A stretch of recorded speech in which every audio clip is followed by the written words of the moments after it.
오늘 역대상 17장에서 20장까지에 있는 말씀으로 다윗에게 주신 하나님의 언약이 어떤지를 살펴보고 또 우리 신앙이 그렇게 되기를 원합니다.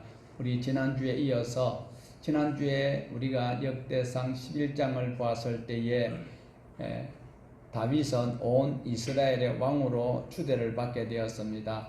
헤브론에서 유다 한 지파의 왕으로 7년 동안 있다가 그것을 청산을 하고 이제 이스라엘의 온 지파의 왕이 되어서 하나님의 기뻐하시는 언약궤를 메고 올리려고 하는 그런 계획을 하고 있습니다. 온 이스라엘의 왕이 됨으로 헤브론에 있던 그 수도를 다시 이제 옮깁니다. 어디로 옮기는가 하니까 자기 군대 장관 요압을 통하여서 여부수 족속이 살고 있던 그 예루살렘, 그전에는 예루살렘이 그 이스라엘 사람들이 건적도 못했어요. 그런데 다윗이 온 이스라엘의 왕이 되고 12지파의 왕이 되고 탈환한 것이 여부수 족속이 살고 있는 예루살렘, 다윗성 시온성이라고 하는 그 성으로 옮기게 됩니다. 그 성으로 옮기면서 다윗이 하나님에 대한 늘 감사가 있고 하나님에 대한 은혜를 묵상하며 살아가는데, 특별히 자기가 왕궁을 건축하여서 이래 있는데 자기는 백향목으로 지은 그 아름다운 왕궁에 살고 있는데 하나님의 궤가 저렇게 성막에 절해 있으니까 너무 안타깝다. 그래서 성전을 건축할 마음을 가지고 하나님의 사람 나단 선지자에게 물어봅니다. 그 장면이 바로 사무엘하 7장 1절과 2절에도 나와 있습니다. 오늘 우리가 17장에서도 보았지만, 자, 우리 화면에 있는 그 사무엘하 7장 1절과 2절을 한번 같이 읽어 보시겠습니다. 여호와께서 주위의 모든 원수를 무찌르사 왕으로 궁에 평안히 살게 하신 때에 왕이 선지자 나단에게 이르되, 볼지어다 나는 백향목 궁에 살거늘 하나님의 궤는 휘장 가운데 있도다. 자, 이렇게 자기는 왕궁으로 호화스러운 곳에 살고 있는데 하나님의 궤가 이렇게 있으니까 너무 송구스럽다라는 그런 마음을 우리에게 보여줍니다. 그래서 휘장 아래 있는 그 언약궤를 좋은 곳으로 모시고 싶다라는 그런 마음으로 나단 선지자에게 물어봅니다. 그래서 4절 이하에 쭉 기록이 14절까지 나오는데 우리 4절 한번 볼까요? 4절 가서 내 종 다윗에게 말하기를 여호와의 말씀이 너는 내가 거할 집을 건축하지 말라. 아니, 하나님 앞에 좋은 것 드린다는데 하나님이 무엇에 서운한지 삐졌는지 하나님이 하나님의 집을 건축하겠다는데 하지 말래요. 내가 지금 돈을 좀 많이 벌어서 이 헌금을 좀 하려고 하는데 하나님 하지 말라 하는 거예요. 왜 그럴까? 신명기에 보니까 창기가 버렸던 돈, 개같이 버렸던 돈은 성전에 근처도 못 오게 하시는 거예요. 다윗이 이 좋은 마음으로 하나님의 은혜 가운데 하나님 앞에 귀한 사역을 하려고 하는데 하나님께서는 하지 말라라고 말씀을 하고 있습니다. 자, 도대체 왜 그럴까? 다윗은 의아해할 수 있습니다. 하나님 내게 베푸신 은혜가 너무 귀해서 제가 하나님 앞에 조금 헌신하려고 하는데요 이러니까 하나님의 종을 통해서 안 된다고 하잖아요. 그래서 그것을 우리가 이제 소급하여서 한번 보시겠습니다. 역대상 22장 7절에서 8절입니다. 같이 보십시다. 왜 하지 말라고 하는지 시작. 다윗이 솔로몬에게 이르되 내 아들아 나는 내 하나님 여호와의 이름을 위하여 성전을 건축할 마음이 있었으나 여호와의 말씀이 내게 임하여 이르시되 너는 피를 심히 많이 흘렸고 크게 전쟁하였느니라. 내가 내 앞에서 땅에 피를 많이 흘렸은저 내 이름을 위하여 성전을 건축하지 못하리라. 아니, 이유가 지금 요 말씀은 바로 이제 이후에 자기 아들 솔로몬에게 내가 건축할 마음이 있었는데 하나님이 하지 말라고 하는 그 이유가 바로 이것이다. 그러니까 다음에 너가 성전을 건축해라 이렇게 이제 말씀을 전달하고 있는 장면인데, 그 이유가 무엇이라고 우리가 느낄 수 있나요? 피를 많이 흘렸대요. 전쟁을 한다고 피를 많이 흘렸다. 피를 많이 흘렸는 것 때문에 그럴까요? 아니지요. 여기서는 피를 흘린다는 소리는 무력으로 다른 작은 나라나 또 대소를 막론하고 전쟁을 치렀을 때에 그들이 이기면, 상대가 이기면 본인이 종이 되든지 뭐 죽든지 해야 되는데, 다윗이 나라를 확장하기 위해서 이웃 나라들을 많이 침범을 했다라는 거죠. 많이 침범을 했기 때문에, 그래서 하나님께서 네가 다른 나라들 다 침범하고 거기서 기념으로 성전을 다 아름답게 건축하고 봉헌한다고 하자. 너는 좋을지 모르고 하나님은 어차피 오른쪽 호주머니나 왼쪽 호주머니 똑같아요. 교회 안에 있는 사람들이나 교회 바깥에 있는 사람들이나 하나님은 다 하나님의 형상으로 지었는데, 바깥에 있는 자들이 하나님 말씀을 모르고 있을 뿐이고 먼저 아는 사람 여기 앉아 있는 거예요. 그런데 하나님 보실 때는 오른쪽 호주머니나 왼쪽 호주머니 똑같은 건데, 지금 너가 승리했다고 그래서 성전을 건축하게 되면 그 빼앗겼던 사람들이 그 성전에 와서 예배할 마음이 있겠느냐? 너희끼리 잘 먹고 잘 살아라, 이렇게 밖에 더 하겠느냐? 하나님께 영광이 안 된다라는 거예요. 그래서 다윗에게 나단 선지자를 보내어서 너는 안 돼, 내가 너 마음은 알아, 이렇게 하나님께서 말씀을 하고 있습니다. 자, 그 당시에 정서가, 주변 정서가 어떤가 하면 그 시대적 정신은 다른 나라를 침범을 하러, 다른 나라와 전쟁을 하러 갈 때는 물론 그 왕이 선봉장이 돼서 나갑니다. 그런데 그들이 그냥 전쟁하러 가지만 모든 나라마다 자기가 섬기는 신이 다 있는 거예요. 나름대로 신을 다 가지고 있는 거예요. 근데 실제로 그 신은 가짜잖아요. 자기네들이 의지하고 자기가 믿고 싶은 신인데 그 신을 가지고 나가서 이겼단 말이죠. 그래서 어떤 나라를, A라는 나라가 B라는 나라를 침범했는데 B라는 나라가 이제 함락이 되어버렸어요. 그러면 그게 함락했기 때문에 자기 땅이, A 땅이 B 땅을 흡수함으로 더 확장되었잖아요. 그러니까 우리 신이 이겼다. 그래서 거기다가 뭘 짓느냐? 성전을 짓는 거예요. 소위 말하는 자기네들의 신전을 짓는다라는 거죠. 그것이 그 당시의 정서다라는 거예요. 그러니까 하나님께서는 우리에게 말씀하시고자 하시는 것은 다윗에게 너는 피를 많이 흘렸고 전쟁을 많이 했기 때문에 성전을 짓지 말라, 이 말씀은 무엇인가 하면 다른 사람들의 아픔을 내 이익으로 챙기지 말라라는 거예요. 슬픈 자, 아파하는 자와 같이 아파하고 그렇게 해야 되는 것이지, 네가 승리했다고 네가 지금 왕궁을 짓고 있을 때가 되느냐라는 거예요. 불과 너가 왕이 되기 전에 어떻게 했느냐?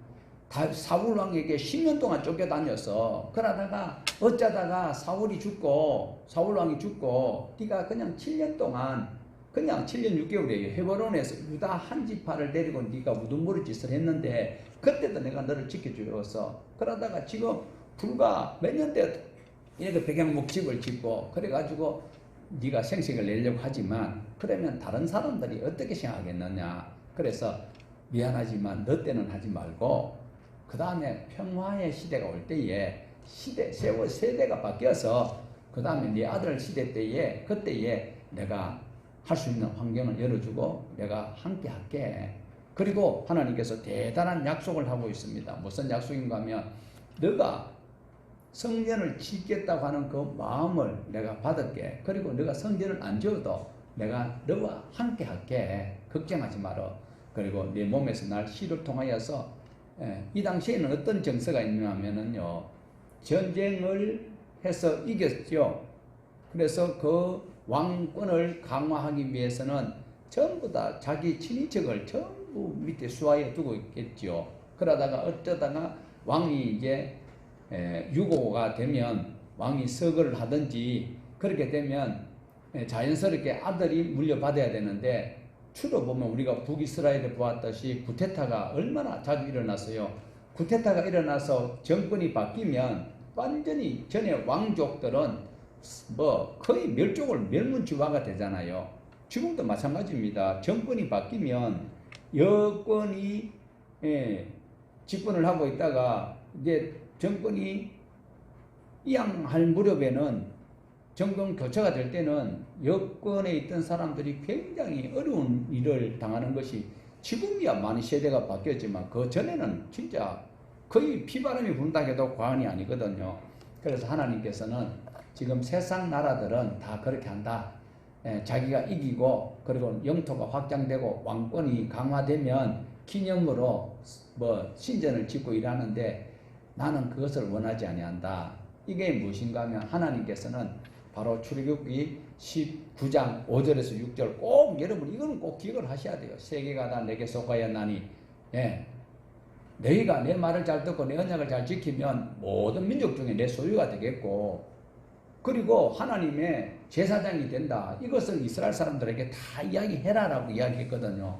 그런데 하나님의 마음은 지금 이 순간에도 여기 계시는 분들이 육체적으로 건강하고 경제적으로 활성화되고 대인관계가 원만하고 모든 일들이 잘 되기를 원하고 계시는 하나님이십니다. 그렇지만 뭘 더 원하시는 거니까 다른 사람들에게 관계를 잘 맺어서 좋은 소문 내고 좋은 하나님, 좋으신 하나님이 좋은 성도들에게 이렇게 은혜를 베풀었는데 그것을 그대로 받아서 이렇게 전달하고 살아가는구나. 이걸 하나님께서는 기뻐하고 하나님이 우리에게 원하는 뜻이라면 뜻이고 계획이면 계획이고 목적이라면 목적이라는 거예요. 그런데 다윗 네가 전쟁에 이겼다고 집을 턱 짓고 그러면 다른 사람들이 거기에 부역하러 나왔어도 막 농악하면서도 왕을 얼마나 욕을 하겠느냐는 거예요. 그리고 하나님을 욕할 수 있다는 거죠. 그래서 하나님께서는 바로 제사장 국가를 삼기 위해서 이스라엘을 애굽에서 끄집어냈는데 너희들이 바로 이런 제사장 나라가 되도록 내 말을 잘 듣고 율례를 잘 지켰을 때에 모든 민족 중에 하나님의 소유가 되고 하나님의 백성이 되도록 해주신다라는 것인데 이 말씀을 하나님께서는 모두가 다 암송하고 기억하고 삶에서 살기를 원하고 계십니다. 지금도 하나님께서는요 신천지가 저렇게 날뛰고 구원파가 저렇게 날뛰고 있어도 하나님의 백성이 말씀 안에서 바로 하나님의 진리로 띠를 띠고 의의 흉배를 가슴에 붙이고 평화의 복음의 신발을 신고 믿음의 방패를 가지고 말씀의 검을 가지고 설치될 때에는 이단들이 들어올 것이 없고 이단이 들어오면 들어오지요. 왜 목사들이 신천지 아웃이라고 써놓고 있어요? 그렇게 자신 없어요? 하나님의 말씀으로 바로 세워져 있다면 저도 안 가져가. 신천지가 아무리 와서 비유풀이로 사는기로 하고 뭐 온갖 치략과 모략을 다 해도 하나님의 말씀으로 전신무장을 하고 있다면 그 염려할 거 없어요. 예수님이 말씀하셨어요. 내 말을 듣고 내 말을 지키는 사람은 바로 하나님의 양이고 그 말을 안 듣는 것은 하나님의 원래부터 하나님의 양이 아니라고 그랬어요. 그러면 하나님의 말씀을 듣기 싫어하는 사람들이 교회와 앉아서 교회 목사 설교를 평가하고 비평하고 교회를 파헤치려고 하고 무너뜨리려고 하는 그게 사탄의 지옥에서 출장 나온 것들이지 어떻게 하나님의 백성이 하나님의 말씀 배우는데 다른 딴지를 걸 수 있겠느냐라는 거예요. 그래서 하나님께서는 지금도 다윗에게 이렇게 성전을 건축 못하게 하는 것은 너 마음 내가 알았어. 그리고 너 때 하면 평가가 안 좋아. 그리고 복음이 하나님의 나라가 확산이 안 되니까 네 아들 때에 평화로울 그때에 성전을 건축하도록 하라 이렇게 말씀을 하고 있습니다.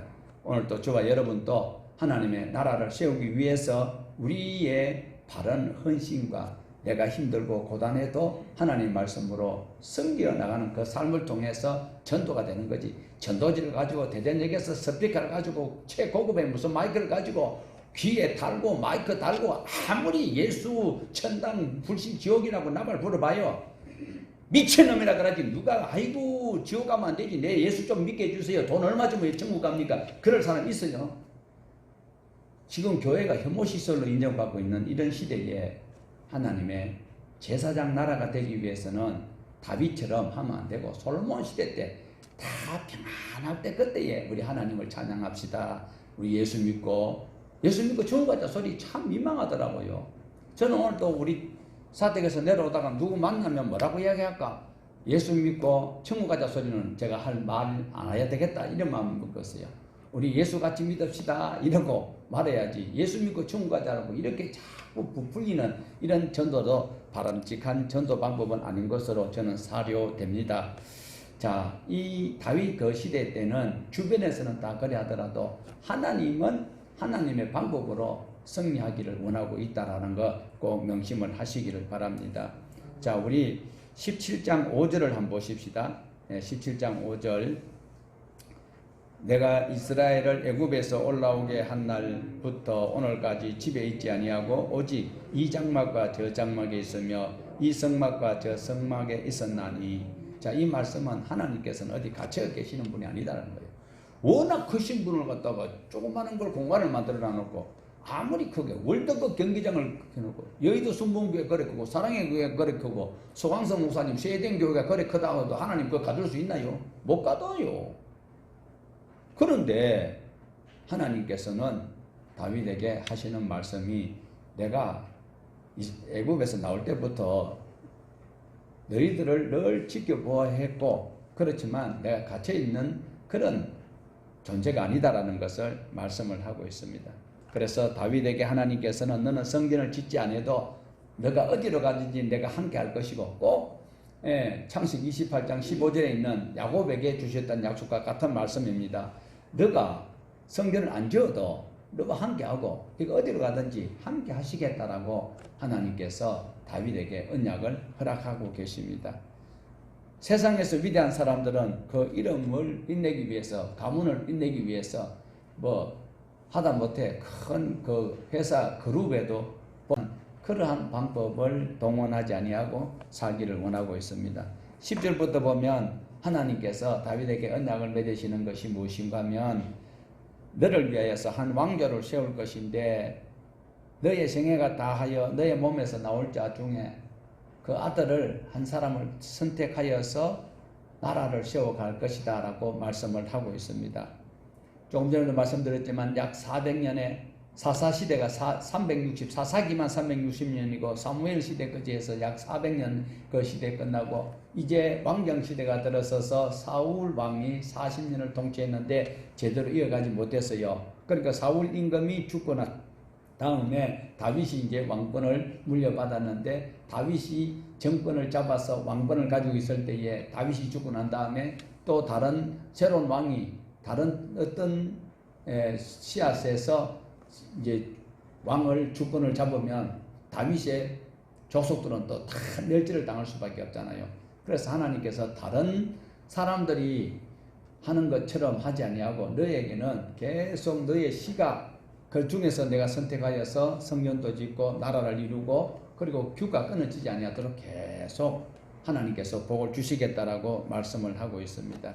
오늘도 이런 약속을 우리가 오해할 수 있는데 하면 안 된다. 그리고 특별히 하나님께서 하시는 말씀이 너가 이제 어디로 간지 내가 함께 할 뿐만 아니라 너 자손에게 내가 복을 주는데 무조건 복을 주는 것이 아니라 사울 임금이 누렸던 그 모든 권세 속에서 하나님께서는 나중에는 긍휼을 거두셔요. 해세들을 거두시는데 너희 후손들이 잘못하면 내가 눈 감고 그냥 죄 없다 하지 아니하고 매는 때리지만 사울 임금에게서 거두었던 해세들 긍휼 자비 또 그리고 뭐 충성이라든지 은총 이런 것들은 내가 안 빼앗았고 그대로 유지할 수 있도록 해줄게. 그 대신 내가 좀 때린다. 말 안 들으면 맴매한다. 이 말씀이에요. 그러니까 하나님의 백성들이 잘못하는데도 아무런 제재가 없으면 히브리서에서는 사생하라고 했어요. 그러니까 우리가 뭘 잘못하면 하나님께서 우리를 멸망시키려고 징벌을 내리는 게 아니다라는 거예요. 지금 전 세계가 고통 중에 있는 것이 무엇입니까? 코로나입니까? 코로나는 자기 예방하면 돼요. 마스크 쓰면 돼. 그런데 지금 제일 고통스러운 게 이제 앞으로 가면 갈수록 뭐예요? 기근이 오는 거예요. 이 기후변화도 있지만 지금 러시아가 쓸데없는 짓을 해가지고 우크라이나하고 한방 붙었는데 전 세계가 지금 먹고 사는 것이 걱정이 안 될 수가 없다라는 거예요. 그러니까 이런 일들이 생기지 아니하도록 우리가 하나님 앞에 어떻게 해야 될까? 우크라이나 저는 막 속으로 그래요. 푸틴 저놈만 없으면은 지금 당장 경유값이 2,000원 밑으로 내려갈 수 있는데 우리 동네 앞에서 사담하는데 2,500원이더라고 경유값이. 그래서 푸틴만 죽어버리면은 이것이 1,900원대로 내려갈 수도 있다라고 생각하고 있는데 오늘 제가 새벽에 오면서 이 말씀을 쭉 묵상하다 보니까 아이고 하나님께서 요 작은 이 징계를 인해서 하나님 앞에 바로 큰 복을 받을 수 있는 기회를 삼아라고 청소하라고 하는 건 이 말씀을 우리가 모르고 쓸데없이 기름값 비싸다고만 원망했구나. 이걸 제가 회개를 했습니다. 자, 이래서 하나님께서 다윗에게 약속하시는 약속이 특색이 있는데 우리가 눈여겨보셔야 될 것은요. 우리 14절 한번 보십시다. 14절. 하나님은 다윗이 마음만 먹었는데도 하나님께서는 다윗에게 큰 은총을 베푸시는 장면이 14절에 있습니다. 자, 14절 읽어보실까요? 내가 영원히 그를 내 집과 내 나라에 세우리니 그의 왕위가 영원히 경고하리라 하셨다 하라. 자, 나단 선지자가 마지막으로 다윗에게 전해주는 메시지입니다. 자, 여기서 우리가 성경을 한 곳만 이래 집중하다 보면 또 오해를 할 수가 있는데, 자, 여기서 나단 선지자가 예전에 전해줬던 말씀이 또 있거든요. 사무엘 하에 보면, 자, 우리가 화면을 대조해 보면서 보시겠습니다. 밑에 거는 우리가 방금 읽었고, 위에 사무엘 하 7장 16절 한번 읽어보실까요? 내 집과 내 나라가 내 앞에서 영원히 보존되고 내 왕위가 영원히 경고하리라 하셨다 하라. 자, 얼른 생각하면, 얼른 보면 비슷한 거겠죠. 자세히 보면 달라요. 뭐가 달라요? 사무엘 하에서는 다윗의 집과 다윗의 나라가 하나님 앞에서 영원히 보존된다고 말씀하고 있거든요. 그리고 다윗의 왕위가 영원히 보존된다. 자, 그런데 지금 밑에 지금 나단 선지자가 다윗에게 전하는 말씀 뭡니까? 7장 14절 17장 14절 저기 보면 색깔 다른 글씨 보여요? 안 보여요? 보여요. 예, 그가 내 집과, 내 집이 누구 집이요? 하나님의 집입니다. 그 다음에 내 나라를 누가요? 하나님의 나라를 세운다는 거예요. 자, 위 사무엘 하 7장에서는 다윗의 집과 다윗의 나라가 하나님 앞에서 영원히 보존되고 그리고 그 왕위가 영원히 경고하리라고 말씀을 하셨는데, 세상에 역대상 17장 14절에서는 내가 하나님이 영원히 다윗을 하나님의 집과 그리고 하나님의 나라를 세우리니 그 위에 왕위가 영원히 경고하리라 라고 말씀을 하고 있습니다. 해석되십니까? 이거 해석되면은 다음 주부터 설교하세요. 자, 이 말씀은요, 바로 점차적으로 우리에게 천국의 선명한 것을 보여주고 있다는 것입니다. 사무엘서에서 나오는 다윗의 언약의 말씀에서는요, 어렴풋하게 솔로몬을 통하여서 그리고 하나님의 나라를 설명하는 장면이 나오고 있어요. 사무엘 하 7장에서는 솔로몬을 통하여서 하나님의 나라가 이렇게 갔을 때 영원한 그 왕위가 결국은 예수 그리스도 오시는 것을, 지금 메시아 오실 것을 이렇게 어렴풋하게 보여주시는 말씀이고, 지금 역대상 17장 14절은 다윗이 돌아가셨을 거예요. 왜 그러면 지금 이 저자는 바벨론에 갔다가 70년 뒤에 돌아와서 다시 그 새롭게 다윗의 그 화려했던 그 시절을 우리 새로운 재건하는 팀들에게 알려주기 위한 장면인데 더 선명하게 보여주는 장면입니다. 사무엘 하 때부터는 솔로몬으로부터 전해주는 희미한 메시지를 보여주었다면 이제는 선명하게 예수 그리스도가 하나님의 나라가 가까운 것을 하나님께서 내 집에 내가 이렇게 말씀을 하고 있다는 것을 눈여겨보셔야 되는 것이죠. 그래서 이 사무엘에서 바라보는 하나님의 나라와 역대기에서 하나님을 바라보는 나라는 더 분명하고 선명해졌다라는 것을 비교할 수 있어야 됩니다. 이것만 알아도요, 그렇게 복 주시고 건강 주시고 내 사업 잘 되고 그렇게 유아적인 그런 그리스도인이 초월할 수 있습니다. 하늘에 신령한 복 받은 자는요, 이런 대조했을 때야, 이런 비밀이 있었구나, 이것만 해도 기쁘고 즐거운 거요. 그런데 뭐 이런 거는 관계없고 죄송합니다. 무조건 내게 1차적으로 내가 느낄 수 있고 피부적으로 내게 이익이 생겨 통장에 장부가 생겨야 하나님의 복이라고 생각하면 구원파로 가야 되겠죠. 예. 지금 하나님의 나라의 모델로서 이스라엘을 꿈꾸며 하나님께서는 지금 하나님의 나라를 지금 왕이 끝까지 이래 채워가지고 많은 우주촌에 살고 있는 사람들이 이스라엘 백성들을 통하여서 제사장이 되어서 세상과 하나님과의 그 사이에 다리가 되는 그 역할을 이스라엘 백성들이 해주기를 원하는 거예요. 다윗이 그렇게 해주기를 원하는데 많은 사람들은 그거 상관없고 우선에 내게 이익되는 그런 신앙을 요구하는 장면을 볼 수가 있는데, 하나님께서는 다윗의 언약을 통해서 다윗의 후손으로 오실 예수 그리스도와 그분을 통해서 임할 하나님의 나라를 계획하고 계신다라는 것을 말씀을 하고 있습니다. 오늘 이 자리에 계시고 살아가는 우리 모두에게는 이미 임한 하나님의 나라에 살고 있습니다. 그러나 완벽한 하나님의 나라가 올 때 그때 됐어야 우리가 할렐루야 할 수 있다라는 거예요. 지금 우리가 생각하기 이전에 벌써 하나님께서 2000년 전에 하나님의 나라가 이 땅에 임했었어요. 왜? 예수님이 이 땅에 오셨거든. 그러나 그 예수님이 오셨다고 해서 예수 믿는다고 해서 내 모든 것을 시공간을 초월해서 내가 계획하는 모든 기도 응답이 막 이루어지는 것은 아니다 말이죠.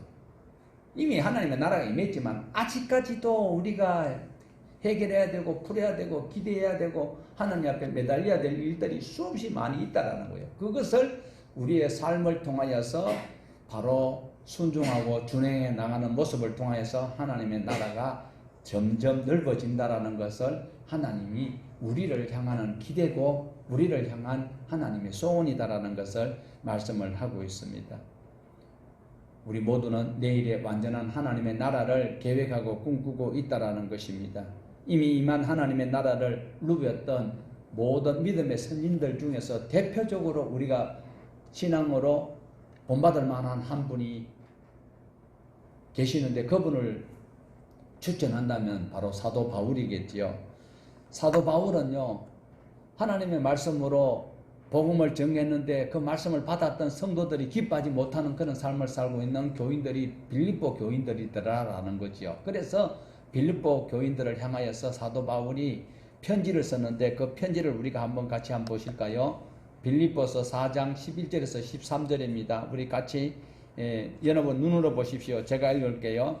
내가 궁핍함으로 말하는 것이 아니니라. 어떠한 형편이든지 나는 자족하기를 배웠노니. 이 소리는 무슨 소리입니까? 이미 하나님의 나라를 나는 누리고 있다라는 거예요.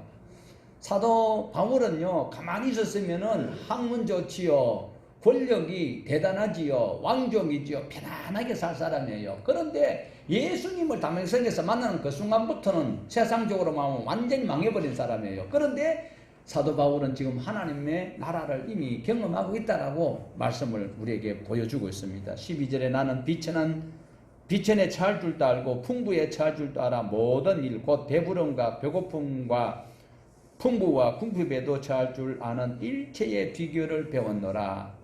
배고픔도 궁핍도 모두 소홀했다는 거예요. 그 자체도 나는 하늘에 신령한 복받은 자로서 천국을 누리는 사람으로서 그런 것 연연하지 않는다라는 말씀입니다. 13절 내게 능력 주시는 자 안에서 내가 모든 것을 할 수 있느니라.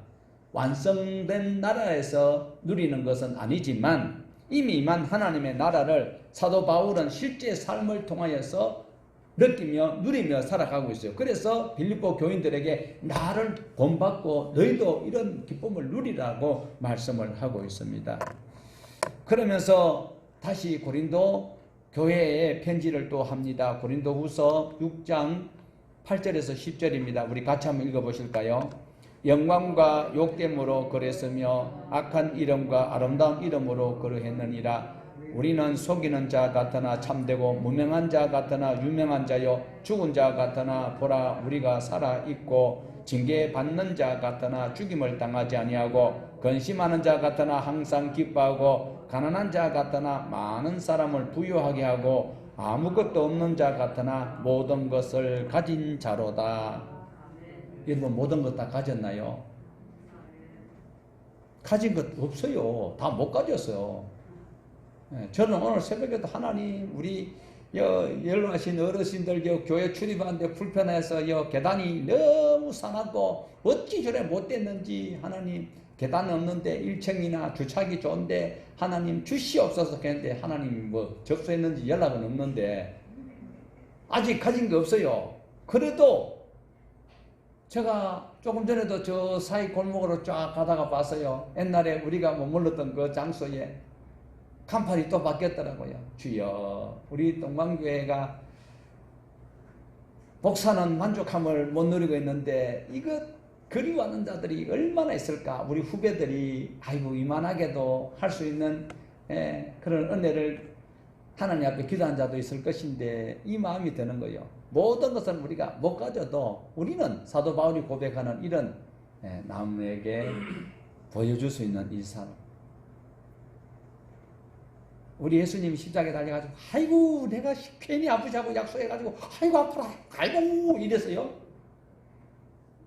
우리 예수님 엄청 아팠음에도 얼마나 견디기 힘든 건 엘리 엘리 라마 사마다니 그 소리는 하실지언정 인상 쓰고 내가 다시는 내가 이런 소리 안 하셨어요. 그래서 사도 바울이 고백하는 것은 지금 수없이 매맞고 업신여김을 당하고 천대받고 이랬지만 배고프고 궁핍하고 모자라고 없고 못생겼다고 욕하고 말도 잘 못하고 사도 바울이 말은 잘 못해요. 글은 잘 쓰는데 아니 그런데도 얼마나 자유함을 누립니까? 이게 하나님의 백성들이 다가올 완전한 하나님의 나라 백성을 자부심을 가지고 견딜 것을 우리에게 말씀을 하고 있습니다. 하나님 나라를 살아가는 하나님의 백성들이기 때문에 사도 바울과 같은 고백을 할 수 있습니다. 아이고 저는 어제 저녁에 커피를 좀 많이 마셨어요. 그랬더만 오늘 우리 권사님하고 새벽에 그렇게 이제 차 안에서 말씀을 드렸는데 커피를 그렇게 마시면 다음날 같으면 눈이 따갑고 꾸멍꾸멍 부처하고 싸우고 눈이 따갑고 성금 꾸고 새벽에 올라가면 십자가인데 아이고 막 잠을 푹 자고 눈 딱 뜨니까 4시 17분이더라고요. 얼마나 감사한지 천국에 가까운 삶을 살아가는 그런 자부심을 느꼈다 그러면 여러분이 또 놀고 앉았네 이렇게 이야기할 수 있겠죠. 예. 자 어떻게든 우리가 태어나기 전에 하나님의 나라는 이미 임했었습니다. 그리고 우리 예수님께서 2000년 전에 오셨다가 가셨고 그리고 가셨던 그 흔적을 통하여서 사도들이 또 그리고 선지자들이 남겼던 이 성경을 읽으면서 우리는 반면교사로 삼고 정면교사로 삼고 헌신하고 하늘의 미랄이 되어 썩어져 죽기만 하면 그 열매를 우리 후손들이 다 먹을 것이고 천국에 하늘에 수많은 별들같이 빛나도록 해주실 것을 여러분 좀 믿어주세요. 자 이렇게 해서 은혜를 가득히 받았던 다윗은 그 성막에 들어가 하나님 앞에 감사 기도하는 그 내용이 16절에 쭉 이어지고 있습니다. 자, 그 다음에 18장에서 19장 그리고 20장까지 쭉 하나님의 약속이 이어져 가고 있거든요. 근데 하나님께서 약속을 하셨듯이 성전을 안 지어도 하나님께서 네가 어디로 가든지 내가 너와 함께하고 그러고 이기게 해주시고 자손들 중에서 선명하고 똑똑한 걸 뽑아서 계속 왕으로 세워주시겠다고 했었는데 진짜 그대로 막 진행이 되어져 가고 싸움만 하면 이기는 거예요. 자 이렇게 해서 18장 6절을 우리 한번 보실까요? 18장 6절에 보면 다윗이 어디로 가든지 여호와께서 이기게 하셨고 또한 18장 13절에도 6절에 그렇고 13절에도 보면 다윗이 어디로 가든지 여호와께서 이기게 하셨다. 하나님이 약속하시 놔놓고 그 범벅하는 일은 거의 없어요. 우리가 약속을 완전히 깨버렸을 때 사울에게 하나님께서 은혜를 주신다고 했는데 사울이 하나님의 약속을 어겼을 때에 하나님께서 그 긍휼을 거둬버렸거든요. 그러므로 오늘 조직신학적으로 예정되고 선택받은 백성은 한번 예정되고 선택되면 절대로 우리 구원이 안 흔들린다라고 이야기하기는 기록되어 있는 성경에서는 여러 번 하나님께서 약속했던 것을 안 지켰을 때는 파기하는 것을 보았거든요. 그래서 제가 조직신학적으로는 그것을 믿고 시험 칠 때는 그렇게 답을 쓰지만 성경을 통하여서는 하나님 말씀대로 안 살면 하나님 복을 주시는 법이 없더라. 이것은 기정사실입니다. 말씀을 실제적으로 경험하고 살았던 다윗을 통하여서 우리는 어떻게 살아야 될까? 하나님께서 다윗에게 늘 함께 하셨고 가는 곳마다 이기게 하셨더라. 그러면 우리 모두에게도 그렇게 될까요?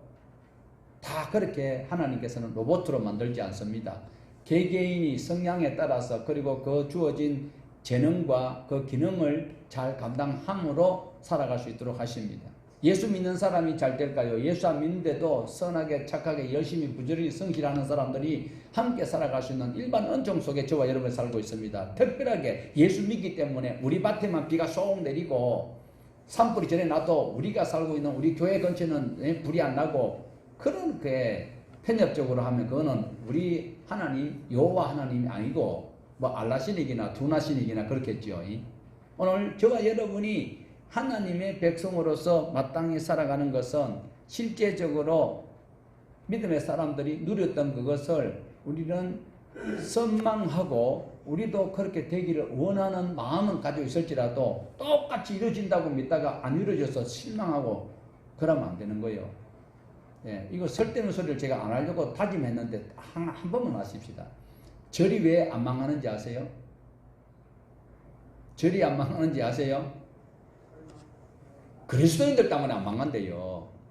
절망하지 마라. 절망하지 말라고 기독교인들이 지가 신앙 안에서 바로 살지는 안 하고 절망하지 말게 하옵소서. 절망하지. 네, 이거는 제가 설득는 소리를 안 하기로 했는 건데 이거는 한 번만 용서해 주십시오. 네. 자, 한번 보세요. 다윗이 하나님 앞에 성전을 지어 드리려고 했기 때문에 하나님께서 가는 곳마다 이기게 해주시고 전쟁에서 승리하게 하셨을까요?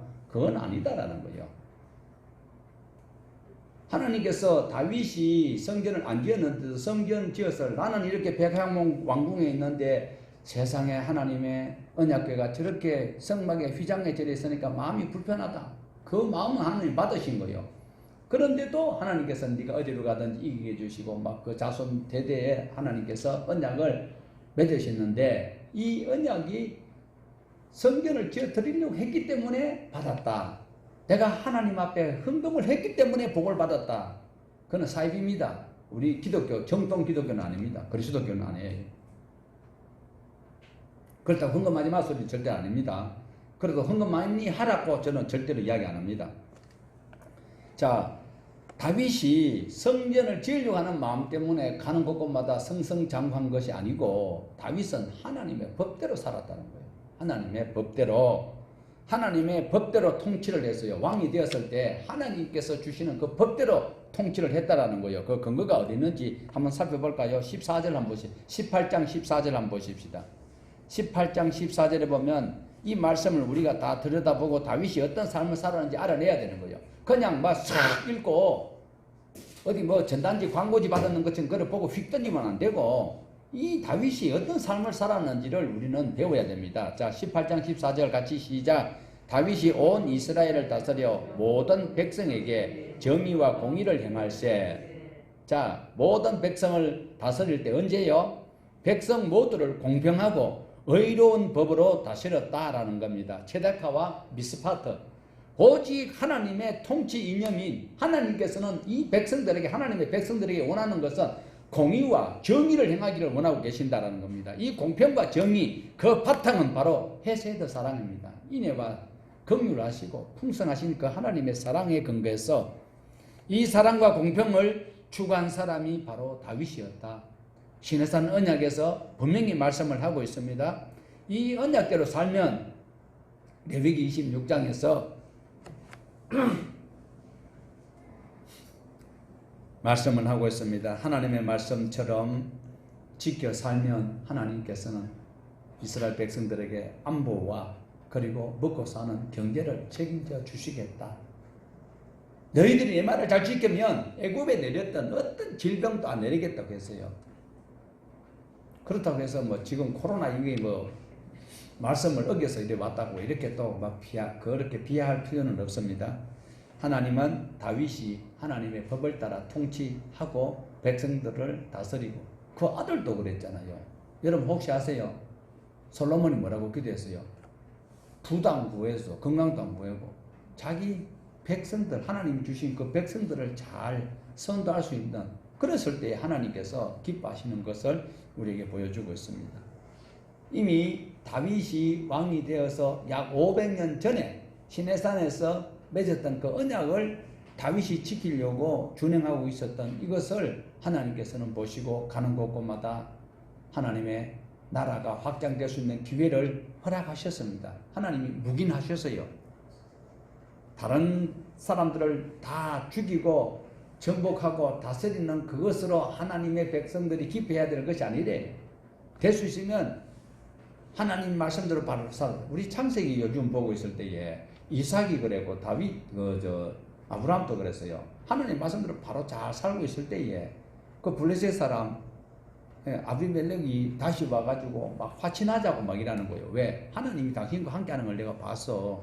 그러니까 우리 전쟁하지 말고 잘 지내보자. 이렇게 할 수 있는 하나님의 나라 전도가 그게 가장 잘 되는 것이죠.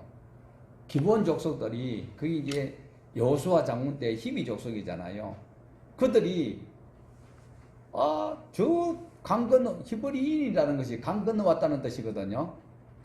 강 건너왔잖아요. 요단을 건너왔잖아요. 애굽을 건너왔잖아요. 홍해를 건너왔잖아요. 애굽에서 홍해 건너왔고 가나안 땅에 또 그 요단강을 건너온 그 민족을 히브리인이라고 하는데 히브리 족속들이 어디에 감히 우리가 지금 몇백 년 동안 살고 있는데 이러면서 그들이 대적 안 했어요. 대적했던 자들이 다 죽었어.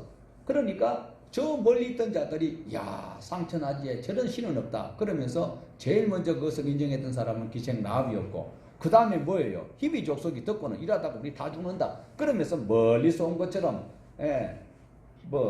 떡도 곰팡이 피는 거 옷도 다 낡은 거 그걸 짊어지고 와서 화친을 맺었대요. 그게 성전에서 어려운 일 다 했어요. 물 깃는 일들도 했고 다 했잖아요. 이런 복음이 바로 전거될 수 있어야 되는데 요즘은 기독교인들 만나면 무섭습니다. 교회도 정말 생전에 안 믿는 사람이 나 예수 안 믿고 싶소 이러면 괜찮은데요. 내가 어느 교회에 있다가 왔는데 이러고 들어오면 저기 신천지인지 구천지인지 도대체 하나도 안 반가워요. 예. 아는 사람이 데리고 오는 건 몰라도 낯선 사람이 교회 자발적으로 나오면 옛날에는 얼마나 좋았어요. 그런데 지금은 오면 무시무시하다니까요. 왜 그래요? 하나님의 약속을 안 지키고 교회들이 이상하게 변질되어 있기 때문에 그렇습니다.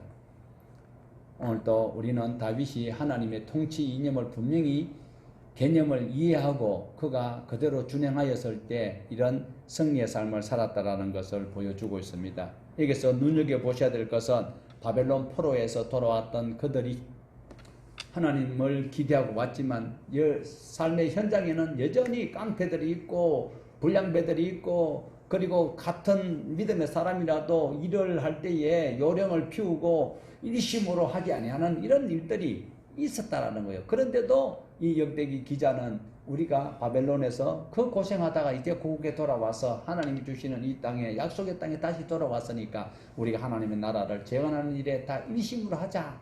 그런데 일심으로 하자고 하는 마음은 결심은 또 회의는 했어요. 그런데 주위 환경이 너무 열악하다라는 거예요. 그래도 화려했던 그 다윗 시대 때 이렇게 하나님이 마음만 있어도 이렇게 지켜줄 수 있고 성령하셨던 그 하나님이 오늘 우리와 함께 하시니까 우리가 현실을 극복하자라고 가정만들을 깨끗게 했고 죽은 지 나흘 된 나사로를 살리시는 그 슬픔에 있는 그 가정에 기쁨을 주었던 역사가 바로 2000년 전에 우리 하나님의 나라가 임했을 때에 성자 예수님 오셨을 때 일어났던 일이다라는 겁니다. 그래서 오늘 예수님처럼 우리는 할 수는 없지만 최소한 그 말씀에 의지해서 하나님의 법이 흐를 수 있는 통로를 저와 여러분은 막히지 아니하도록 말씀으로 해결해 나가야 할 것입니다.